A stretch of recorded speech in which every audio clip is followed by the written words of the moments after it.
I'm just gonna quick sketch in a little bit of a some background here for my fence. So as you guys are finishing up your sketch, I'm going to talk about the the monstrosity of using really strong tape. If you have this clear tape, it might be super strong, because I know mine is. If that's the case, if you feel like it's super strong, take your pant leg or your shirt and lift some of those fibers up using your tape. Should be less sticky now. How many fence planks do you want? Do you want 2 fence planks? Do you want 1? When I say fence plank, I'm talking about the thing that goes all the way across. How many of those do you want? I want 2. So I'm going to need probably 3 pieces of tape now that I think about it. So I'm going to repeat my step.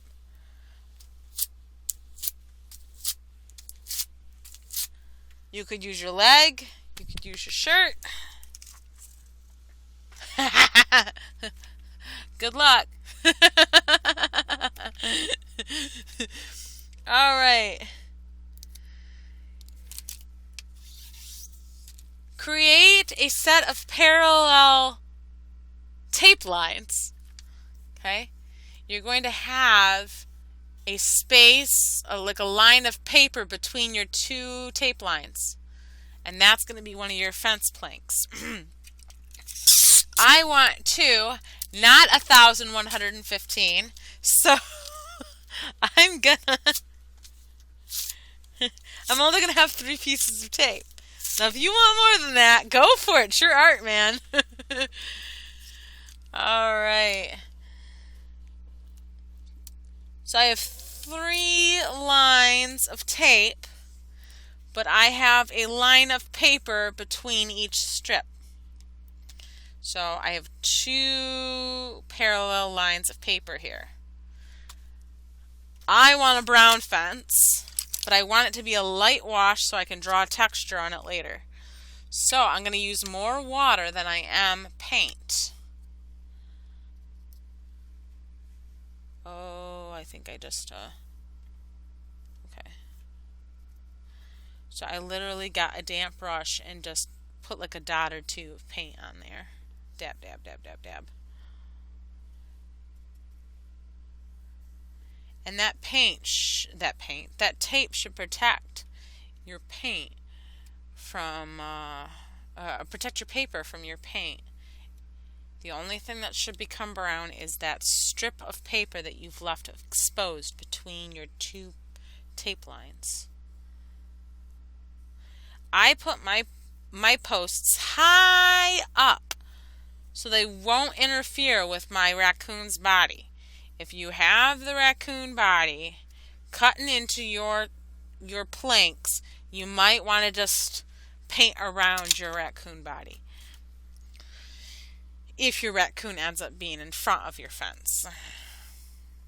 When you're ready, you can pull the tape away, but do it gently and slowly and with the utmost care possible to prevent rippage of your paper. If it starts to rip, vary the way that you're pulling, like change the way that you're pulling. Maybe wiggle your tape around. If it starts to rip, just go slowly.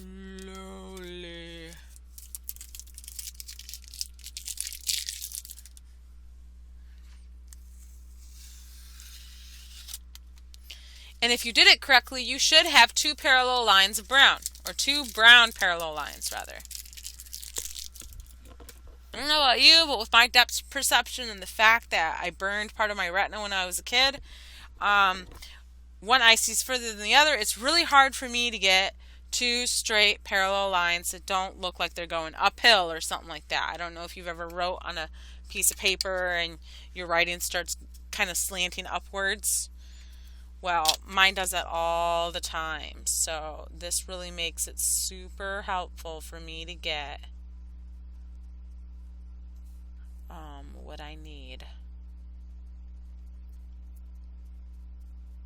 Now, if I can get my up and down posts to do the same, then I should go buy a lottery ticket. But we'll see. When you're ready, put in your posts. You decide how wide, how far. Remember, the further back your fence is, the smaller the post or the smaller the fence is going to be, because you're moving back into space. Space.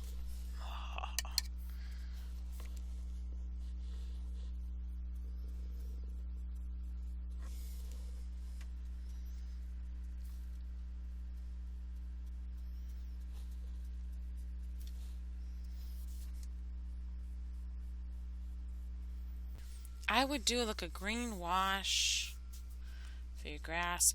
The reason we're doing our grass and our fence first is because black is such a strong color. You don't want your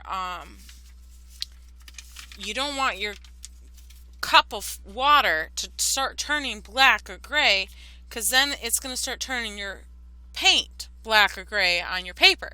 So let's do our green next, because black will overpower green, so we don't have to worry about it looking too grungy.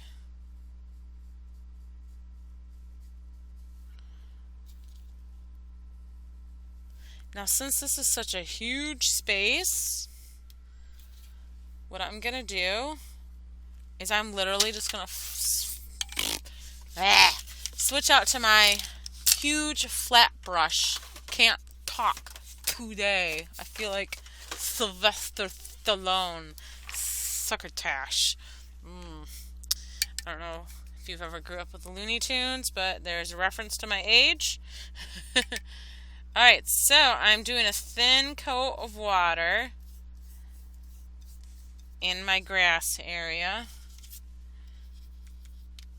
I'm not going to go too crazy with my grass color because I actually want to add grass pieces using a dry on dry technique. I want to add layers of grass blades on top of my green background. So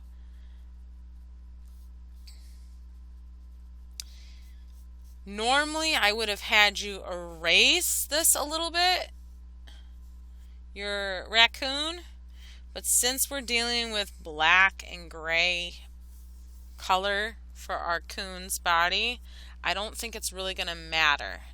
That's more so if you're going to be painting with light colors, like yellow or pink, something that can be easily seen through.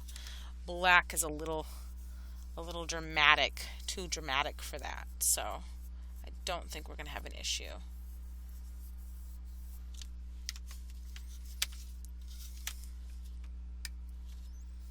Just work on one area at a time. You don't want to overwork your paper, so just... This wash should be quick and easy. Washes are used to fill in space quickly, efficiently. They're used to add filler shade. They're great for skies, excellent for things like fields, sometimes even water, depending on what you're drawing and where you're drawing it. Alright, let's let this dry. We're going to let these two guys dry, and then I will go back and I will show you how to use a dry on dry technique to add blades of grass and wood grain. Remember that towel dry damp thing I was talking about with your brush? You want your brush towel dry damp, kind of like when you get out of the shower and you rub a towel on your head and your hair is still wet. And you're going to want lots and lots of black paint for this next step on a thin brush. Could be a thin round or a thin flat, your choice. whatever you are most comfortable with. I personally like flats, but I think that's partly because I like to draw with the bristle edge. But you're going to outline your raccoon's body and the black area that's supposed to be your face mask, your bandito. You're going to outline this too.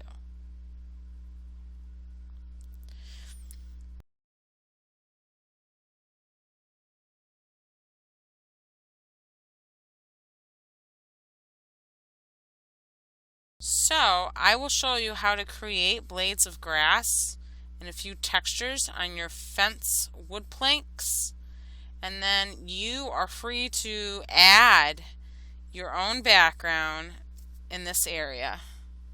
Totally up to you. Your art, your choice. Brush, a toothbrush, and a flat. So keep working on that raccoon while I teach you how to do that. Now that my wash is dry, I am literally going to go with a damp, flat, or even a round brush, whatever brush you're most comfortable with. Now that my wash is dry, I am literally going to go with a damp, flat, or even a round brush, whatever brush you're most comfortable with. Get more green.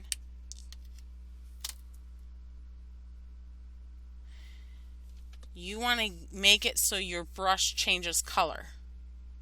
When you're adding texture, you want to work with kind of a damp brush. You don't want something super dry because it won't spread, but you don't want something soaking wet either. So just kind of damp. You want to kind of use the scratchiness of that brush to create kind of like a grassy texture. And you literally are going to use your bristles kind of like a pencil, and you're going to flick your wrist to get that grass in. That's how you do that with a flat. This is the most controlled way for you to go about and do that. If you want to cover more area quickly and more efficiently, you could use a fan brush. It looks like this. Something like you're going to dust your nose with it. You want this kind of damp as well, with lots of paint on it, just like your flat. And you're still going to flick your wrist, but it's going to let you cover more space more effectively. Last but not least, my least favorite way of doing this is with the toothbrush. The reason I don't like doing it with the toothbrush is that the toothbrush bristles are meant to be water resistant, right? So you don't have buildup of bacteria. So the paint doesn't last as long on your toothbrush. But you can use these rough bristles to kind of paint blades of grass in. But it's super uncontrolled. That's another reason why I don't like it. I think my most favorite way to do this is with the flat. Because see, look, you get really fine controlled detail. If you want darker blades, you wait for this layer to dry and then you just go in and you add your darker shade on top. Same thing with your fence. You add a darker brown on top with a damp brush and lots of paint, and you'll get those wood grains in there.